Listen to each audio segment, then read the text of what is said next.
When do you think that is going to be a U.S./Israel ground invasion of Iran? Right. So this is actually very hard to figure out because usually the strategy is to use proxies, right? So originally the strategy was to bribe the Kurds to go invade from Iraq. Another strategy was to deploy Sunni ISIS insurgents, which are heavily infiltrated by the CIA and the Mossad. And this was the strategy used very effectively in Syria. And then you would support these proxies with special forces and military intelligence targeting and airstrikes. The intention is to draw out the Iranian military as much as possible, right? Because the ground war favors the Americans and Israelis. There are certain issues with this, of course. The first issue is that the Kurds don't trust the Americans or the Israelis because they've been screwed so many times by them. So the most famous example is the 1991 Persian Gulf War, when George H.W. Bush encouraged the Kurds to rise up against Saddam Hussein. And they did. And then when it came time for the Americans to support the Kurds with air power, they didn't do so because they thought that a Kurdish state in part of Iraq would destabilize the region and would piss off the Turks, who are NATO allies. So then Saddam Hussein launched a brutal crackdown and killed hundreds of thousands of Kurds. I mean, it's a very brutal crackdown. And this is actually a very common theme in the Middle East. So the idea that the Kurds are going to go become cannon fodder for this Israel-American military operation didn't work out. And I think that, a couple of days ago, Trump announced that, no, they changed their mind. They're not going to use the Kurds.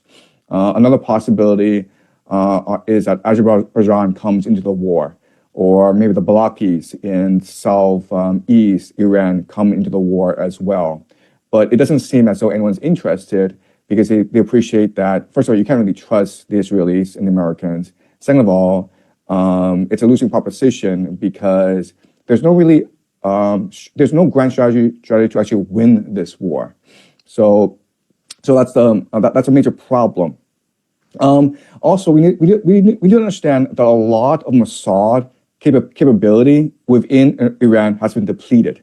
So remember, during the 12-day war, the Israelis, for the first few days, was devastating the Iranian government. A lot of scientists, a lot of generals, a lot of government officials were being killed, targeted.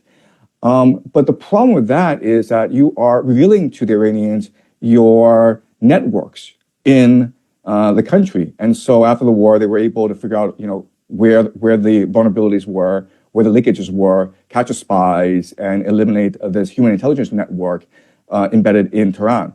And then you had the January protests where Mossad agents and Mossad affiliated cells were spearheading these protests. They were shooting police officers. They're actually beheading police officers.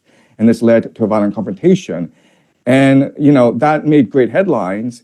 And that made Trump very angry. He said that if these protests continue and the slaughter continues, then he would deploy his Air Force.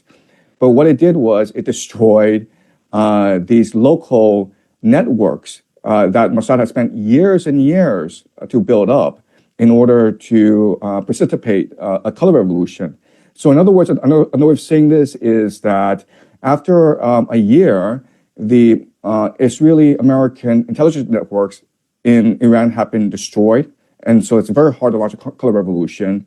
And these conflicts have made the government in Iran, much more resolved, much more resilient, much more determined against the Americans and Israelis. So the idea of using proxies or using the color revolution playbook won't work in this scenario. So your only option is a ground invasion. And so now there's talk of the Americans seizing Karg Island off the Persian Gulf, which is where the Iranians refine the oil and export it overseas, primarily to China.